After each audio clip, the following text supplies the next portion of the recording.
duduk aja di kursi duduk lah gitu. Nah setelah saya nengok di pojokan dekat lemari itu mas, itu lemari kebuka sendiri itu lemari.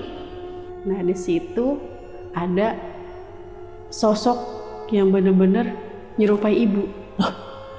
Tapi sama ibu gitu. Pas saya noleh ke ibu, itu pintu kamar mandi ketutup banget, buak begitu.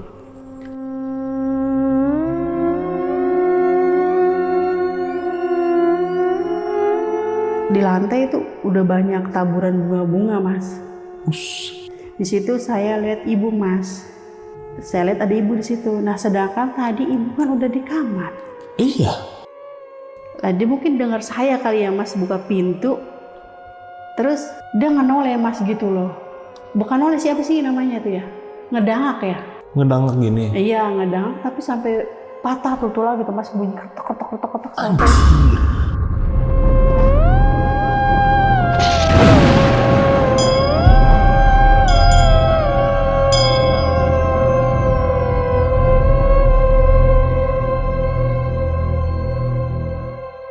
Assalamualaikum warahmatullahi wabarakatuh. Salam sejahtera untuk kita semua. Kembali lagi di Lonceng Misteri, masih bersama gue Gilang. Dan malam ini nih, gue kedatangan seseorang yang bakal nyeritain kejadian horornya ketika dia bekerja di salah satu rumah yang ada di Bekasi. Jadi narasumber gue ini seorang asisten rumah tangga. Waktu itu dia bekerja nih di sebuah rumah. Dan rumahnya ini serem banget ya. Bisa dibilang rumah atau orangnya yang di dalam yang tinggal situ tuh serem banget. Jadi langsung aja di sebelah gua udah ada Teh Wawang. Halo Teh.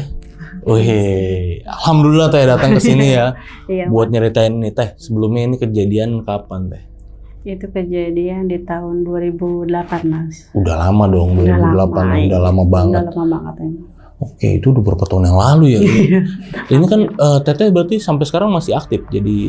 Saya masih aktif. Oh, masih sebagai aktif. ART di rumah-rumah orang Oke, lain gitu. masih aktif. Nah, ini kenapa Teh? Kan banyak Teteh banyak kerja di rumah-rumah ya. Kenapa mau nyeritain kejadian horor yang di rumah ini gitu? Waktu 2008 ini. Karena itu menurut saya itu yang paling serem ya mas. Yang paling serem? Itu yang paling serem banget. Baru berapa hari saya kerja di situ. Oke. Saya udah ngalami kejadian yang aneh. Di situ juga berapa hari saya udah minta resign kan gitu. Oh, udah minta resign di situ baru berapa hari? Berapa hari. Saking banyaknya kejadian horor di situ. Karena banyak kejadian horor yang serem. Oke. Ini mungkin ditahan dulu nih kita ya ceritanya. Jadi buat sahabat lonceng nih yang penasaran sama ceritanya Teh Wawang, wajib banget tonton video ini dari awal sampai habis. Jangan ada yang di skip. Oke sahabat lonceng di rumah, gue mau nginfoin sama kalian semua kalau kita udah bikin akun asli kita di Facebook. Jadi fanspage aslinya itu udah ada di Facebook. Tujuannya apa? Tujuannya buat nabrakin akun palsu Lonceng Misteri yang sudah duluan merajalela. Jadi buat nabrakin itu ya sahabat lonceng, mohon bantuannya buat follow akun asli kita di Facebook. Itu linknya ada di deskripsi. Ini ada di deskripsi di bawah video ini, tinggal dibuka aja, langsung diklik. Dan oke Teh Wawang, ini gak usah lama-lama lagi kita ya, langsung kita mulai aja Teh ceritanya. Halo guys, gue salut nih sama anak muda yang bukan cuman kerja doang, tapi juga punya bisnis sendiri di luar kerjaan mereka. Belakangan ini gue jadi penasaran dan pengen punya bisnis juga. Kebetulan gue dikenalin sama temen tentang satu aplikasi investasi yang fleksibel, namanya Okta. Okta adalah broker internasional yang sudah ada di 180 negara dengan 13 bahasa sejak 2011.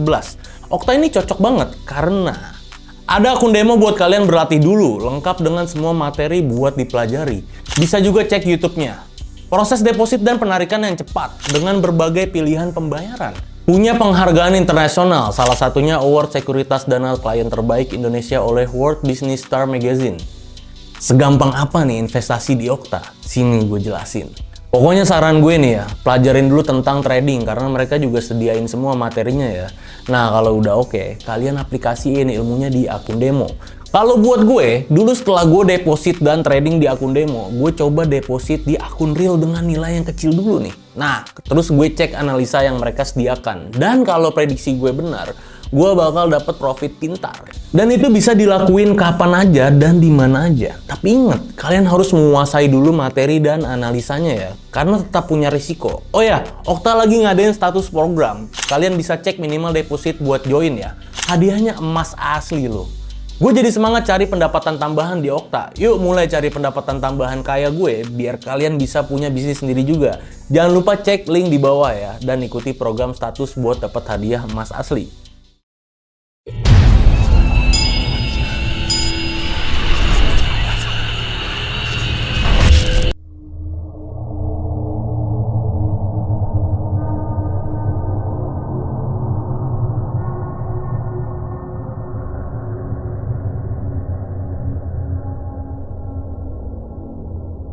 Ceritanya, awal cerita itu saya bekerja di sebuah rumah gitu ya Mas. Terus itu kan awalnya saya dicari nama security. Nama security saya dicariin, ada kerjaan. Emang sebelumnya saya udah ngomong sama dia kalau saya butuh kerjaan. Karena dia security di blok inilah gitu. Jadi rumah saya di atas, di bawahnya perumahan. Nah di situ saya dapat kerjaan dari security. Security bilang, oh ada kerjaan di blok A, mau nggak? Ya udah, karena saya mau butuh. Udah kan akhirnya saya datanglah nih sama security, diantar ke rumah itu kan. Berarti sebelumnya udah bilang lu sama security ya, kalau ada yang mau nih orang komplek kabarin ya, kalau ada yang mau. Iya kayak gitu. Ketemulah nih sama mas yang punya rumah. Setelah ketemu, diceritain lah, oh ini mbaknya yang mau kerja kan gitu. Oh iya, siapa namanya? Perkenalkan diri, kan saya mas di situ. Saya juga bertanya kan kerjaan saya apa aja di situ. Dia bilang bersih-bersih rumah lah seperti biasa gitu kan, piring, nyapu kan gitu, nyuci ya kan, gosok seperti itu. Oke kata saya, akhirnya kan saya terima di situ. Sudah tuh selesai itu, bersih-bersih di depan deh nih saya kan masuk. Hari itu langsung kerja? Iya, hari itu saya langsung kerja. Hari itu saya langsung kerja, saya bersih-bersih depan dulu tuh Mas, kayak ruang tamu, ya kan. Terus itu ada ruang keluarga, ada kamar 2, ya kan. Kiri kanan itu kamar 2 deretan. Langsung masuk ke dalam, ada dapur, sebelahnya ada kamar mandi. Di atas kamar mandi itu ada tingkatan atas. Oh, 2 lantai ini? 2 lantai rumahnya gitu. Awalnya saya bersih-bersih di bawah dulu, kayak ruang tamu, ke ruang keluarga, semuanya saya bersih, kamar 2 gitu. Setelah itu selesai, saya ke dapur, ya kan. Saya cuci piring di dapur. Saya ini nggak lama saya ke atas.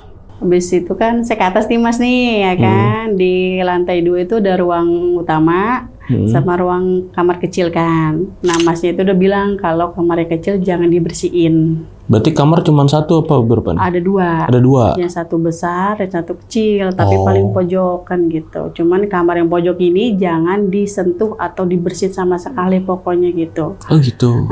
Berarti ketutup pintunya? Itu ketutup Mas. Ya udah kan langsung bersih-bersih ya Mas ya, tuh di yang paling pojok nih saya bersih-bersih, nyapu kan, nyapu di situ. Terus sapu saya tuh kepleset Mas gitu, tadi tangan saya gitu kan, dari tangan tuh kepleset sapu. Nah itu kan kepentuk sama pintu gitu. Pintu mana nih? Pintu kamar yang paling pojok. Oh Teteh lagi bersih-bersih di? Iya di kamar, dan bukan kamar sih, maksudnya di depan kamar itu. Oh lagi bersih-bersih di depan kamar itu. Oke. Jadi kan itu pas sapu kepleset gitu loh dari tangan saya.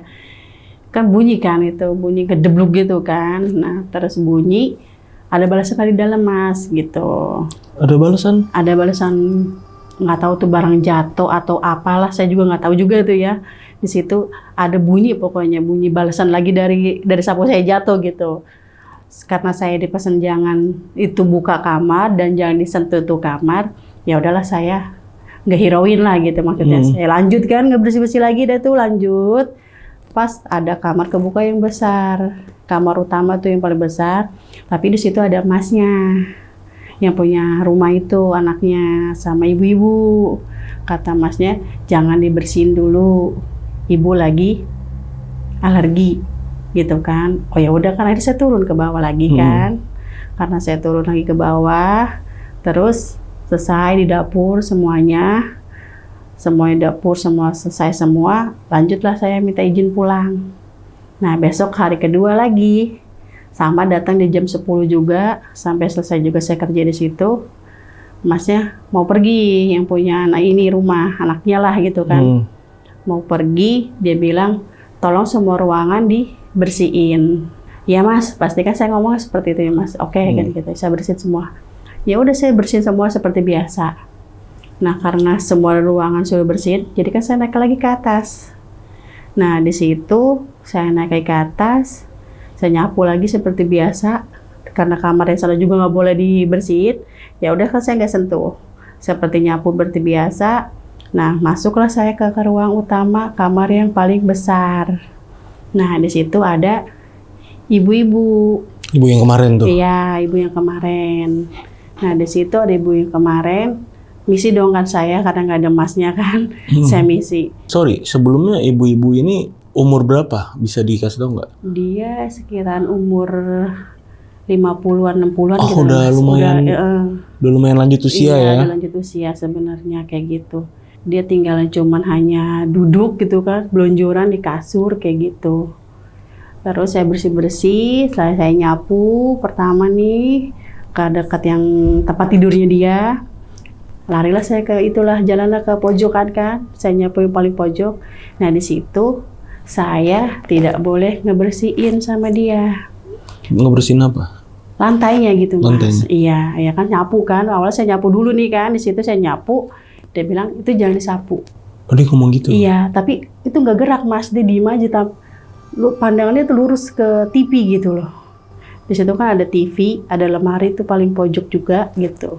Dan dia kan di kasur kan, sedang lagi nonton TV gitu. Tapi pandangannya lurus ke TV, tanpa dia bergerak ke noleh ke saya atau gitu, enggak noleh, enggak gitu. Dia ngomong gitu doang. Ya udah kan saya nggak bersihin kan. Lanjut saya bersihin sebagian sini dekat kamar mandi. Ya udah akhirnya saya turun kan, saya nggak bersihin, udah selesai saya nyapu. Niatnya kan mau ngepel mas, saya turun ke bawah, ambil pelan lah nih untuk saya ngepel. Oke. Setelah saya lagi mau ngepel bagian bawah, saya kan meres nih kan, meres pelan gitu kan, sambil saya nunduk, tiba-tiba dia di belakang saya. Si ibu-ibu itu? Iya, sedangkan saya setahu saya, dia tuh nggak gerak gitu kan, ada di atas, nggak gerak kakinya pun diem aja gitu, tanpa ngomong, tanpa gerak kanan kiri, matanya juga pandangannya lurus gitu. Awalnya saya tahu, tiba-tiba kok dia ada di belakang saya. Soalnya kan kaget saya kan, hah saya, ibu kan gitu. Tolong bikinin saya teh hangat, kata dia seperti itu. Oke. Oh iya bu, gitu kan. Setelah itu saya bikinin nih teh hangat, ya kan ke dapur. Pelan saya tinggal sama ibu tuh dia di situ. Oke. Setelah itu, oh bu nih mau taruh di mana? Taruhlah di atas, kata dia kan gitu, bawain ke atas. Setelah saya dibawa ke atas, itu di kamar becak darah sama nanah lah gitu, campur gitu mas. Turun dari, mungkin dia turun gitu kan, karena kakinya kan luka. Oke. Kakinya luka karena kayak penyakit ya diabetes lah gitu, lah gula gitu kan ya.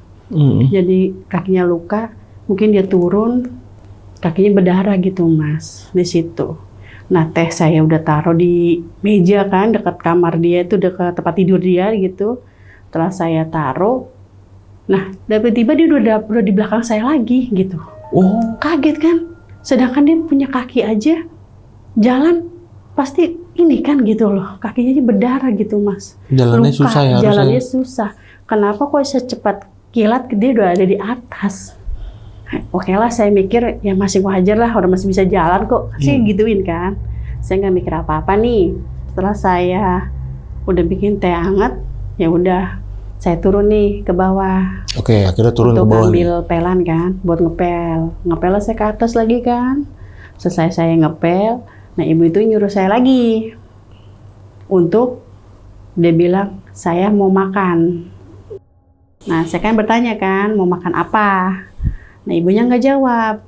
Akhirnya kan saya bingung kan, ibu ini mau makan apa, tapi dia nggak mau jawab ya kan. Cuma nyuruh bikin makan doang. Bikin makan doang gitu kan. Ya udahlah, saya ke bawah nih, inisiatif saya juga mau masakin apa gitu yang ada di kulkas kan gitu. Saya coba buka kulkas, ya ada telur doang mas. Nah udah saya bikin telur ceplok lagi nih ya kan, sama nih buat ibu. naiklah saya ke atas. Selesai saya naik ke atas, ibu tuh tetap ngadepnya ke TV lah gitu ya, lurus dengan pandangan lurus aja. Nah, saya letakin lah ke sini, ke tempat ini, tempat ibu gitu duduk gitu. Dia makan, dia pakai ini apa sih, bantal diginiin gitu kan, pakai piringan ditaruh di sini gitu. Dia tapi makannya, aduh, saya bingung di situ tuh makannya. Saya lihat kan saya belum pergi gitu ya Mas, saya habis ngambil nasi dia piring, di situ nasi makanan, tapi makan dengan lahap Mas. Itu makannya nggak normal gitu. Maksudnya? Iya makan buru-buru gitu, bok, cepet banget itu. Nggak ada setengah jam juga, nggak ada ini, nggak, langsung cepet bok kayak gitu.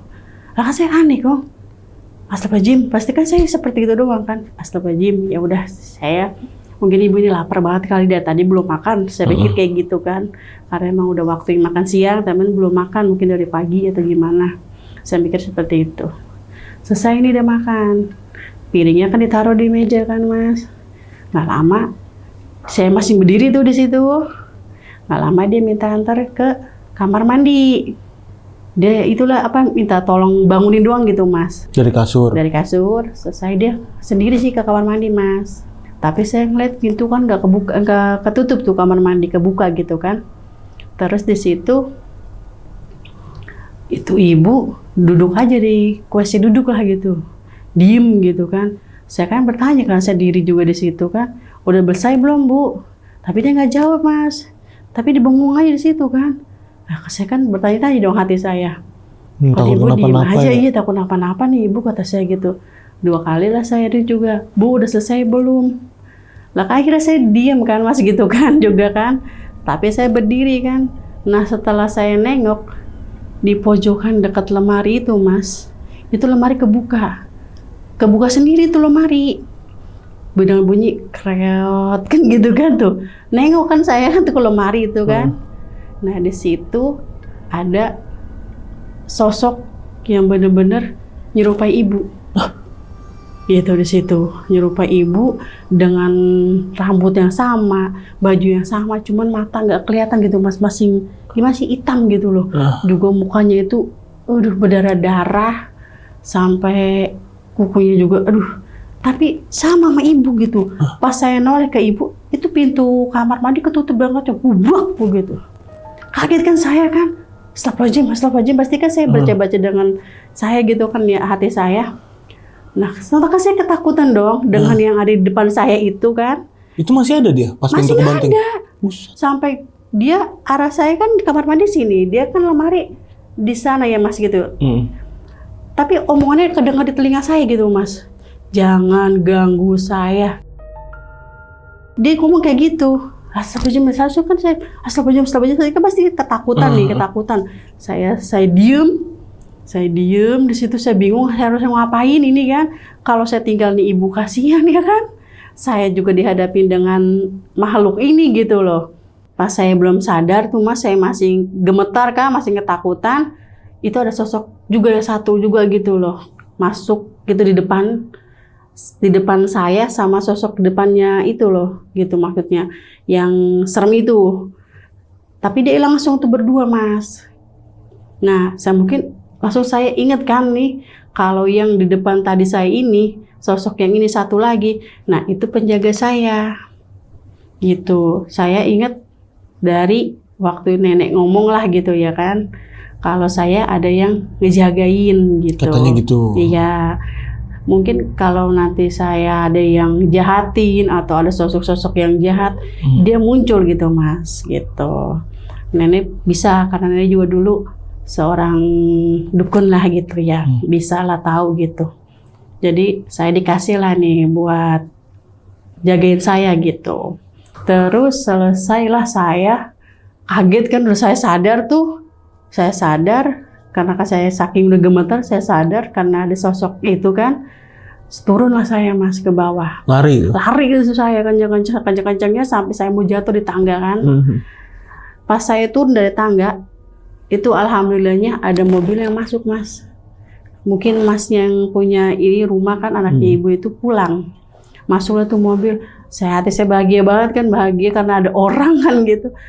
Setelah itu buru-buru kan, mas, tolong ibu di atas. Saya bilang kan gitu kan. Tolong ibu, kenapa ibu? Tolong mas, ibu udah di kamar mandi, kata saya kan gitu. Datanglah saya jalan juga kan, saking saya juga mau tahu kan ibu kenapa-napa, takutnya gitu di kamar mandi. Saya ngikutlah mas ke atas gitu, sama mas yang ini. Setelah saya ikut, ternyata ibu udah ada di kasur, udah rebahan, udah tiduran. Aneh kan di situ saya. Tapi saya nggak cerita nih sama masnya, sama anaknya. Nah, ini kok ibu udah tidur, kata di kamar mandi. Gitu kata dia. Ya udahlah, saya kan nggak. Ya udahlah. Akhirnya kan saya pamit pulang. Ya mas, bersih-bersih saya udah selesai. Ibu pun udah istirahat, udah tidur.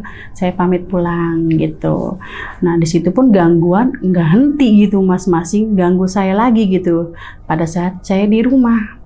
Nah saat saya di rumah, saya kan sendiri, ya kan. Di situ saya sendiri di kamar, dalam saya udah tidur. Itu saya sampai dibawa mimpi. Tapi kayak nyata gitu mas. Sama sosok itu juga bicara juga kayak gitu, ngomong juga jangan ganggu saya kayak gitu lagi. Nah ya udah kan, saya kebangun kan, ternyata sosok itu ada mas di depan saya. Sosok itu ada depan saya, sama matanya hitam dengan rambut panjang tergerai, mukanya juga sama seperti saya yang temuin di kamar ibu kan waktu itu, dan muka becak-becak darah gitu kan, kuku panjang kan gitu. Kaget dong saya sontak dengan mata saya yang kucek-kucek kayak gitu. Nah itu kaki saya ditarik mas, sama dia udah bilang jangan ganggu saya, tapi kaki saya ditarik sampai saya itu kan. Otak saya mundur kan tuh, sampai narik-narik sama gitu kan, tarik-tarikan gitu kan. Saya teriak dong kan gitu. Gak lama saya teriak, nah dia hilang mas. Hilangnya gimana dia? Hilang aja gitu aja, hilang begitu aja. Berarti hilang tiba-tiba hilang aja gitu? Iya, setelah dia narik kaki saya teriak, saya pejamkan mata, dia hilang aja gitu mas. Nah badan pagi itu badan nggak enak mas, udah nggak enak banget gitu, badan rasa lemes ya kan, berat rasanya. Pokoknya udah gak enak lah. Tapi kan saya harus kerja juga, di situ juga datang. Saya mau nggak mau kan harus kerja lagi ya kan. Nah saya datang jam 10, ya kira-kira di jam 12-an lah, karena badan saya nggak enak kan. Saya datang, masnya itu udah nungguin saya di situ. Kalau mbak ini kok datangnya telat gitu kan. Sedangkan dia mau pergi. Oke. Dia kan mau pergi nih. Kan saya lihat saya mau izin tuh di situ, nggak kerja gitu. Tapi karena sama masnya nggak diizinin, karena emang ibu nggak ada yang jaga, dan rumah juga masih kotor katanya, belum nggak ada yang beresin, jadi katanya nggak boleh gitulah saya izinkan. Ya udahlah saya lanjut kerja di situ. Masnya pergi nih ya kan, dia pergi. Selesai pergi dah saya beres-beres seperti biasa gitu pas. Saya lanjutlah ke dapur nih, beresin dapur ya kan, cuci piring, ngelap-ngelap semacam-macam. Nah, di saat saya cuci piring, pasti kan ada sampah-sampah bekas makanan ya kan. Itu saya buang kan seperti biasa. Nah, itu saya ambil kan, karena itunya udah nggak bisa dicopotin gitu, tempat yang buat buangan sampahnya. Si wastafelnya itu. Iya. Oke. Jadi kan di situ kita bersihin manual aja lah gitu, pakai tangan kan gitu. Iya. Nah, di situ saya lihat juga banyak kayak ada gumpalan apa gitu ya kan mas, hitam gitu kan. Nah di situ saya tarik mas, saya ambil kan pakai tangan saya tuh. Gumpalan hitam? Iya, kayak ya semacam kayak rambut atau apa gitu, bareng sama kotor-kotoran kayak nasi atau apalah gitu ya kan. Saya mau buang tuh niatnya, tapi kok makin lama saya tarik, ini makin panjang gitu mas. Itu rambut makin panjang di situ. Lah saya bingung kan, kok makin oke lah saya tarik pertama nih ya kan, makin panjang gitu, saya tarik lagi. Makin panjang lagi. Nggak putus-putus itu? Saya nggak putus mas, sampai udah nggak bisa lah saya pegang lah kan gitu kan, inisialnya. Mundur lah kan saya tuh dari wastafel ya kan. Adalah setengah meter dari wastafel saya mundur. Nah, tangan saya tetap masih menarik kan. Nah, untuk menggulung di tangan saya. Iya, jadi biar ini ya, biar bisa digulung.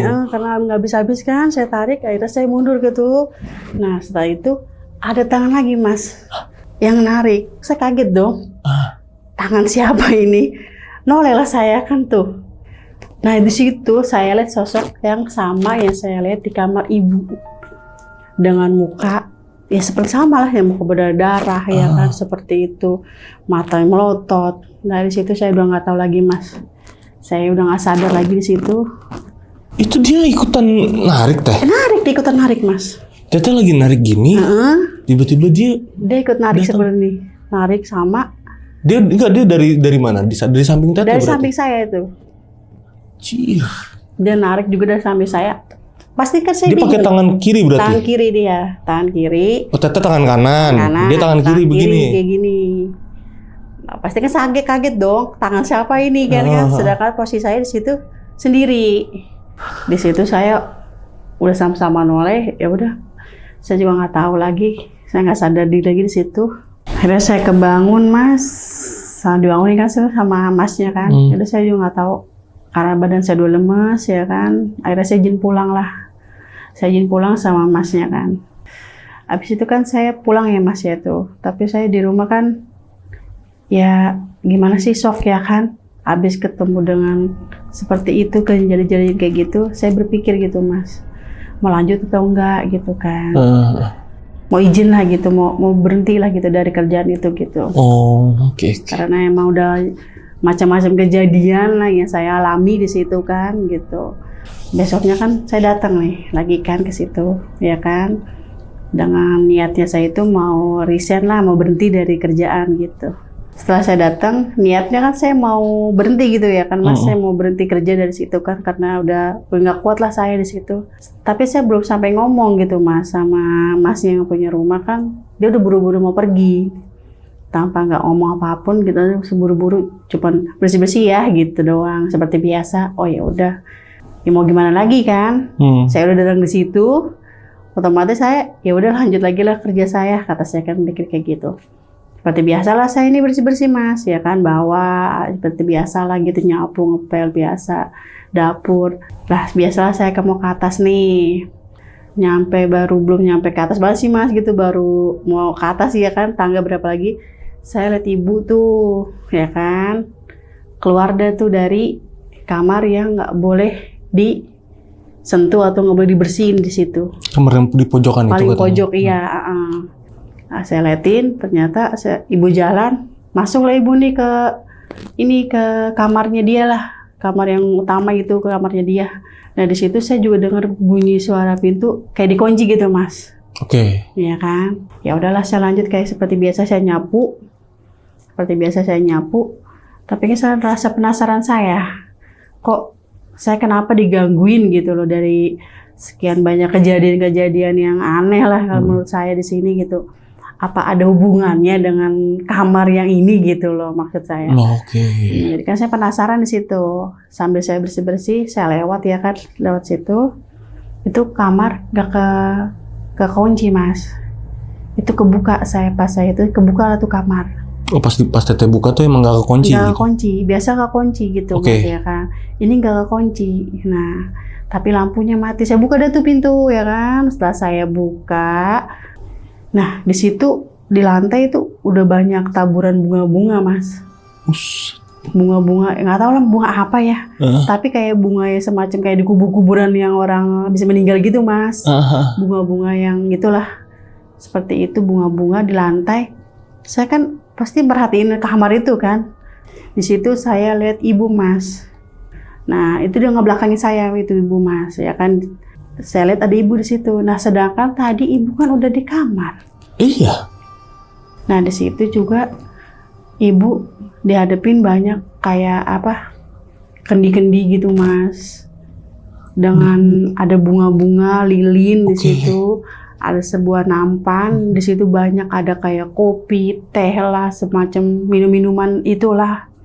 Saya juga nggak tahu itu apa ya kan. Nah, di situ pasti kan saya kebingungan nih, kok ibu ada dua, yang mana yang benar gitu kan? Iya. Yang di sini apa yang di kamar ya kan? Sedangkan tadi saya lihat ibu udah masuk ke kamar gitu kan. Dia mungkin dengar saya kali ya Mas buka pintu, terus dia ngenoleh Mas gitu loh. Bukan noleh, siapa sih namanya tuh ya? Ngedangak ya? Ngedangak gini? Iya ngedangak, tapi sampai patah tuh tulang gitu Mas, bunyi ketok sampai kaget kan saya di situ ya kan. Situ saya kaget, ibu ngedang gitu sampai bunyi. Tapi saya belum sampai ngeliat ke mukanya gitu Mas. Tapi ibu tuh udah udah nyampe ini gitu loh Mas. Palanya? Iya, udah bunyi kerotok-kerotok sampai kayak gini gitu. Tapi badan tetap dia ngadap ke depan kendi-kendi gitu loh, lilin gitu. Kaget kan saya di situ. Ya udah saya tutup pintu langsung gebret gitu kan. Larilah saya dari situ. Anjir. Lari saya udah saya udah bingung di situ Mas. Udah saya nggak hirauin tuh ibu-ibu di atas itu, saya nggak hirauin itu ibu. Itu saya udah kaget banget dengan kejadian-kejadian aneh lah di situ di rumah. Kaburlah saya pulang. Keesok harinya saya datang lagi deh Mas untuk resign saya di situ, untuk saya berhenti kerja di situ. Oh, kira ya udah resign ya? Udah capek lah saya di situ Mas, maksudnya capek dengan kejadian-kejadian yang aneh lah menurut saya kan gitu ya kan. Saya udah capek, saya izin lah datang. Saya bilang saya udah nggak kuat lagi kerja di sini. Tapi Masnya nggak mau ngizinin saya untuk kerja, untuk berhenti dari situ. Nggak ngasih tuh dia. Nggak ngasih ya kan. Akhirnya saya ceritain lah kejadian-kejadian yang saya alami nih ya kan selama di rumah itu ya kan. Karena nggak ngasih itu, akhirnya Tete ceritain tuh ke dia. Iya, akhirnya saya ceritain apa ada hubungannya gitu kan. Kejadian yang saya alami dengan kamar yang ada di atas Mas. Saya bilang kan seperti itu. Dia nggak ngejawab Mas. Oh. Dia diam gitu. Oh nggak ada apa-apa kan seperti itu. Mau nggak mau kan akhirnya karena mungkin saya udah tahu ya kan gitu mungkin. Ya udahlah nggak apa-apa teh kalau Mbak kalau mau resign. Akhirnya kan saya udah dibayar duluan Mas ya kan sama dia. Udah dibayar, akhirnya duitnya saya balikin Mas karena kan saya kerja nggak sesuai dengan ini kan gitu. Saya balikin nih uangnya kan. Tapi kata dia, ya udah Mbak ambil aja nggak apa-apa kata dia gitu. Akhirnya saya pulang Mas, sudah kan selesai. Saya pulang, udah pas udah nggak kerja di situ. 2 minggu setelah saya nggak kerja di situ, saya dapat kabar dari Pak Satpam kalau ibu udah nggak ada gitu kan. Ibu yang itu? Iya, ibu yang di atas itu udah nggak ada. Ya kan, sok saya kan pasti astagfirullahaladzim kan seperti itu Mas ya. Akhirnya kan saya datanglah saya datang kan untuk ngelayat ya kan. Walaupun dia beda agama sama saya ngelayat di Mas di situ. Di situ saya ngelayat. Iya, saya lihat lagi Mas sosok itu lagi. Anjir. Di dekat peti ibu. Tapi yang lain nggak ngeliat? Yang lain nggak ngeliat. Tapi saya langsung nunduk gitu kan Mas. Saya takut lagi kan. Ntar dia ngapain-ngapain saya lagi kan ya kan. Akhirnya saya nunduk dengan saya baca-baca yang apa yang saya bisa kan gitu. Pas saya itu udah nggak ada lagi gitu. Selesai lah di situ saya udah nggak ini lagi. Oke. Itu udah lama banget tapi kejadiannya. Rumahnya masih ada nggak sih Teh? Pernah iseng-iseng nggak ngeliat? Pernah saya ke situ sih kayaknya rumahnya udah nggak ada. Rumah masih ada, udah dijual, cuma orang udah nggak ada. Orangnya masnya nggak ada. Masnya nggak ada. Berarti ini Mas ini anaknya ya? Masnya ini anaknya. Tapi rumahnya udah dijual. Menurut security kita rumahnya dijual dan dia pindah. Dan pindah kemana juga saya nggak tahu juga itu Mas. Penasaran saya jadi. Tapi udah lama sih udah lama juga itu ya? Mas. Iya tahun 2008. Anjir 2008 gila. Itu pengalaman yang emang sampai sekarang belum bisa Tete lupain ya? Belum bisa saya lupain Mas karena emang udah itu serem banget sih. Serem banget itu. Walaupun berapa hari cuman emang horor banget itu gila. Iya, horor banget. Dan setelah itu pernah nggak di rumah-rumah lain ngalamin kejadian horor yang separah itu? Ada lagi nggak? Belum ada sih Mas. Belum paling ada. Ya kalau lihat-lihat ya makhluk-makhluk seperti biasa gitu, maksudnya nggak sampai serem yang saya alami yang dulu gitu. Ya pernah gitu Mas, ada gitu. Cuman kan nggak terlalu serem gitu. Oke, berarti belum ada lagi yang seserem yang di rumah itu ya? Seserem yang pernah saya alami dulu gitu, itu belum ada sih Mas. Cuma kalau sosok-sosok yang seperti ya biasa lah gitu, maksudnya nggak terlalu serem, ada saya ngalamin. Berarti gitu. ini di cerita Tete nih kita bisa tarik kesimpulan atau ya mungkin kemungkinan nih ini spekulasi kita aja, bisa salah bisa benar. Iya. Berarti si ibu ini pesugihan. Seperti itulah. Si ibu atau anaknya ini pesugihan. Ya kan? Kan ada kamar kosong, terus ada bunga-bunga di situ. Terus ada kayak kendi segala macam, sama sosok si ibu yang matahin lehernya itu. Yang gitu bener-bener ketok-ketok gitu ya. Iya Mas. Itu saya ngalami bener-bener itu. Kayak di kejadian apa ya? Itu suara tulang beneran. Itu ketok-ketok kayak gitu. ini rambut tuh nyampe ke bawah Mas gitu kan waktu Buset. itu. Aduh, cuman belum sampai itu saya udah kabur kan itu waktu karena udah sok kok bisa gitu loh sampai kayak berarti gitu. yang bener, yang ibu yang bener yang masuk kamar itu kan? Mungkin. Yang di situ yang nah, di sosok yang itu mungkin di situ. gila sih, parah sih. Berarti pesugihan. Pesugihan. Dan ya diperkuat, kemungkinan ini diperkuat pas Teteh ngelayat nih. Iya. Si sosok itu ada di situ. Ada di situ. Di mananya si jenazah? Di sampingnya peti. Oh, sampingnya peti. Si sampingnya gitu Mas ya kan peti kan ada kesini gitu kan. Dia lagi ngapain? Ngeliatin Teteh atau ngeliatin jenazah? Ngeliatin jenazahnya gitu Mas. Oh, dia ngeliatin Dia jenazahnya. gitu, iya. Cil. Ya kan? Pesugihan kan biasanya banyak duit deh. Atau enggak pemujaan kan banyak duit. Banyak Emang banyak duit deh mereka. Kelihatannya. Katanya aja emang Orang Mas. berada orang gitu. Berada. Orang Mobilnya berada. juga kan banyak lah di situ ya kan. Oh iya. Ngeri juga ya. Terus dia bilang jangan ganggu saya, jangan ganggu saya. Jangan ganggu saya gitu doang. Sosok aja. itu bilang gitu.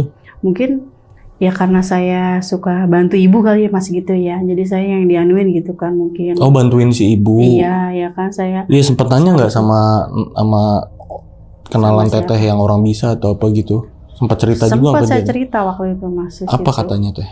Ya itu dia bilang sama. Jadi kan saya karena ibu ini emang niatnya udah mau diambil Mas gitu sama sosok ini gitu. Oh gitu. Karena ada saya di situ kan yang bikin teh manis ibu, kayak ngasih makan ibu. Ini kan sosok mau diambil gitu Mas, ya kan? Sosok biar dia apa sih namanya? Nggak makan-makan gitu. Oh, biar melemah gitu iya, maksudnya. gitu maksudnya dia benar melemah. Jadi kan dia gampang ngambilnya gitu Iya. Mas. Sedangkan ada saya di situ kan. Makanya dia bilang jangan ganggu, Jangan jangan ganggu. ganggu gitu. Jadi dia ngerasa risih lah ada saya di situ gitu. Gitu. Oh, begitu. Mhm. Oke sahabat lonceng, itu tadi cerita dari Teh Wawang ya tentang kejadian horor yang dia alamin nih di salah satu rumah yang ada di Bekasi. Jadi buat sahabat lonceng yang udah nonton video ini dari awal sampai habis, gimana pendapat kalian? Tulis di kolom komentar. Kalau kalian suka sama video ini, jangan lupa kalian like videonya. Kalau nggak suka ya udah ditekan aja tombol dislike-nya. Dan mengucapin banyak terima kasih sama Teh Wawang. Teh, thank you banget ya. Makasih banget udah nyeritain pengalaman yang epic ini sama sahabat lonceng, terutama sama aku. Thank you banget ya. Oke, buat sahabat lonceng juga nih yang pengen jadi narasumber, datang langsung ke sini buat cerita langsung. Itu bisa ke Instagram kita dulu di @loncengmisri. Bisa diklik link yang ada di bio Instagram kita itu ya. Akhir kata gue Gilang izin pamit, Teh Wawang juga izin pamit. Bye bye.